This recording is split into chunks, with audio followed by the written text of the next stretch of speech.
আসসালামু আলাইকুম ওয়া রাহমাতুল্লাহ। সুপ্রিয় দর্শক, আজকে আরেকটি ভিডিও বানাচ্ছি। আজকে ভিডিওর টপিকটা অবশ্যই থাম্বনেইলে দেখছেন আপনারা যে ভিডিওটা কিসের উপর ভিত্তি করে বানাচ্ছি। সেটা হচ্ছে বাংলাদেশের এক অন্যতম পরিত্যক্ত বেঈমান, যাকে আমি আমার ভাষায় এই নব্য রাজাকার বলে থাকি, আলবদর। নব্য আলবদর যদি কেউ থেকে থাকে সেটা হচ্ছে এই নুরুল হক নুরু।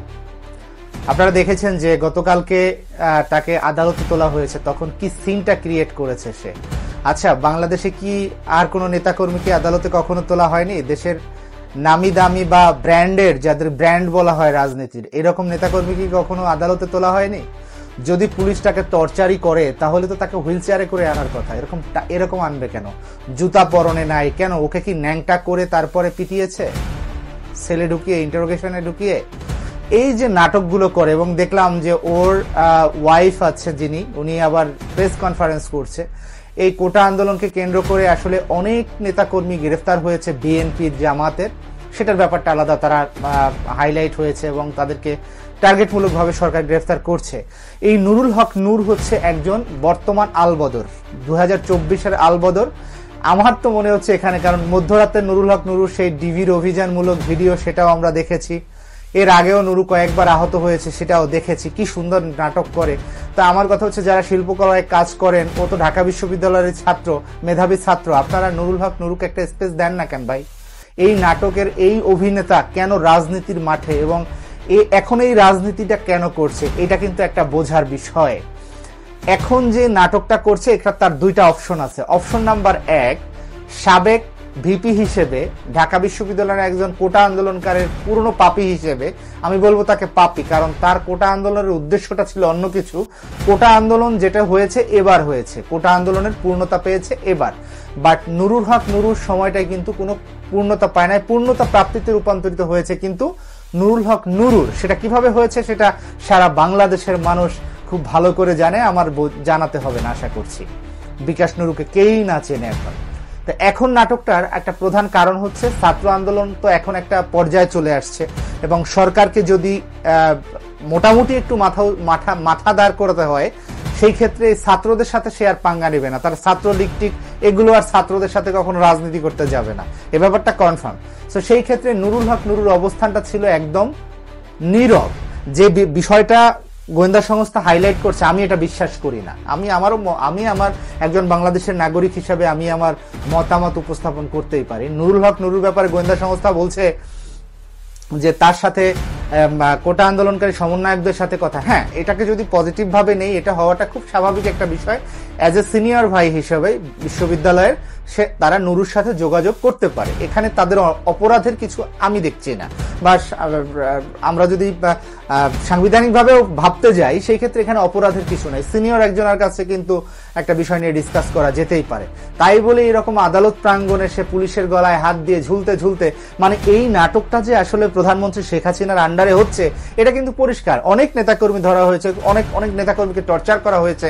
কই, তাদেরকে তো ভাবে ঝুলিয়ে নেওয়া হয়নি, বা তাদের ব্যাপারটা এত করে হাইলাইট করা হচ্ছে না। তাদের কাহারও ওয়াইফ এসে প্রেস কনফারেন্স করছে না, পানিবিহীন কান্নায় ভেঙে পড়ছে না, কাঁদছে অথচ পানি বের হচ্ছে না। এরকম কান্না, আসলে কান্নাটা মানুষের ফেস পড়তে পারাটা কিন্তু একটা বিশাল গুণ। সাইকোলজি নিয়ে যারা পড়াশোনা করে, তাদের মূল গুণই থাকে তারা মানুষের ফেসটা পড়তে পারে। তো যারা সাইকোলজি নিয়ে রিসার্চ করেন, আপনারা একটু নুরুল হক নুরের ওয়াইফের যে আজকে প্রেস কনফারেন্স করেছে, এই প্রেস কনফারেন্সের ওর ওয়াইফের কথাগুলো একটু মনোযোগ সহকারে শুনবেন, তাহলে বুঝতে পারবেন আসলে কি হচ্ছে। আসলে এখানে অপশন নাম্বার 1 হচ্ছে যে নুরুল হক নুরুর এই নাটক দিয়ে সে বোঝাতে চাচ্ছে সে ছাত্রদের পাশে থাকতে চেয়ে মার খাচ্ছে।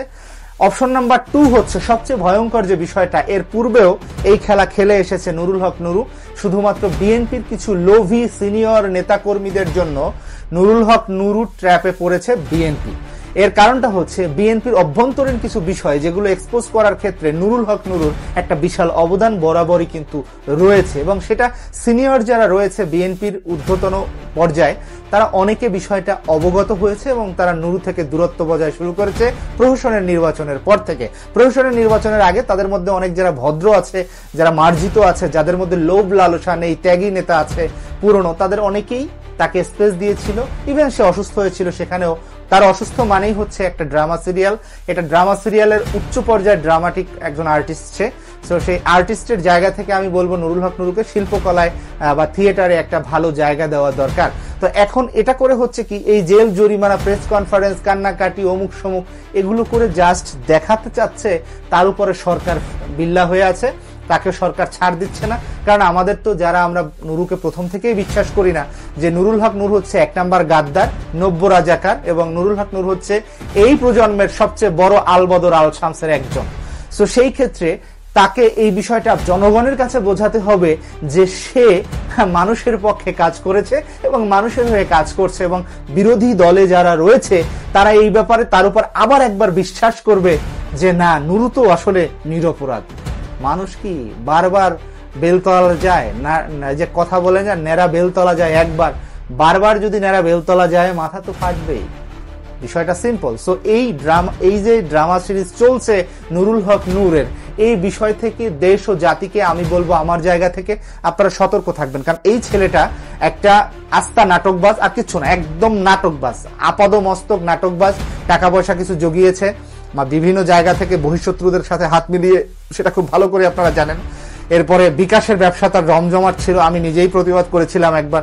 আপনারা জানেন যে নুরুর কিছু অশিক্ষিত মূর্খ বর্বর সমর্থক আমাকে উচ্চ পর্যায়ে গালাগালির উচ্চ নিম্ন পর্যায়ে আমার ইনবক্সে আছে। আমি হয়তো বা পিকুদায়ের মতো ওরকম উপস্থাপন করছি না, কারণ আমি প্রফেশনাল ভিডিও এডিটর না বা প্রফেশনাল ভিডিও কন্টেন্ট ক্রিয়েটরও না।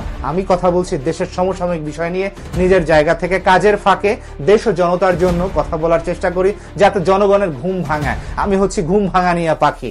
সো সেই জায়গা থেকে আমি বলবো যে নুরুল হক নূরের এইবারকার এই যে নাটক উপস্থাপিত হয়েছে, একটু চিন্তা করবেন আগের পিছনের এবং বর্তমান সব প্রেক্ষাপট মিলিয়ে একটু চিন্তা করবেন যে নাটকটা কোন দিকে যাচ্ছে।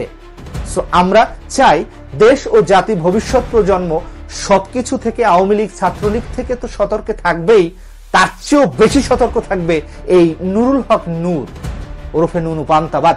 সো যাই হোক, এই যে প্রতারক আছে, এই প্রতারক থেকে সাবধান। এই সাবধানতার কোনো মাইন নাই।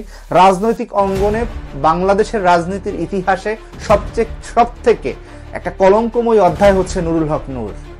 নব্য রাজাকার বলেন, নব্য আলবদর বলেন, এর বাইরে আমি এই ছেলেকে কোনো স্পেস দিতে পারছি না। চোরের ছেলে, তার চরিত্র চোরের মতোই দেখালো, এটাই হচ্ছে সবচেয়ে দুঃখের বিষয়। কারণ আমিও বরিশালেরই ছেলে, যে বরিশাল বিভাগ থেকে প্রতারকরা উঠে এরকম অপকর্ম করে আমাদের বিভাগের মানিজ্যত নষ্ট করছে, এটা দুঃখ লাগে। চর থেকে উঠে আসছে, চর থেকে উঠে এসে সবাই যে চোর হয় তা কিন্তু নয়। অনেক লেজেন্ডারি পার্সন চর থেকে উঠে আসে, কিন্তু ও যে চোরের চোর সেটার প্রমাণ ওর কর্মকাণ্ডে বিদ্যমান। শিক্ষিত, মার্জিত, গঠিত চৌরা জাউরা বলা হয় এদেরকে। আর কতটা কথা বলবো আপনাদেরকে, বলতে গেলে রাত ফুরিয়ে যাবে, দিন ফুরিয়ে যাবে।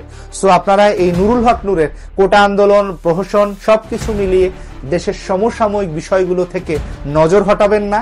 এই নুরুকে আবার সেট আপ করা হচ্ছে আপনার নজরকে ডাইভার্ট করার জন্য, আর কিচ্ছু না। সো সতর্ক থাকবেন সবাই, ভালো থাকবেন সবাই, সুস্থ থাকবেন, নিরাপদে থাকবেন। আসসালামু আলাইকুম ওয়া রাহমাতুল্লাহি ওয়া বারাকাতুহু। আদাব।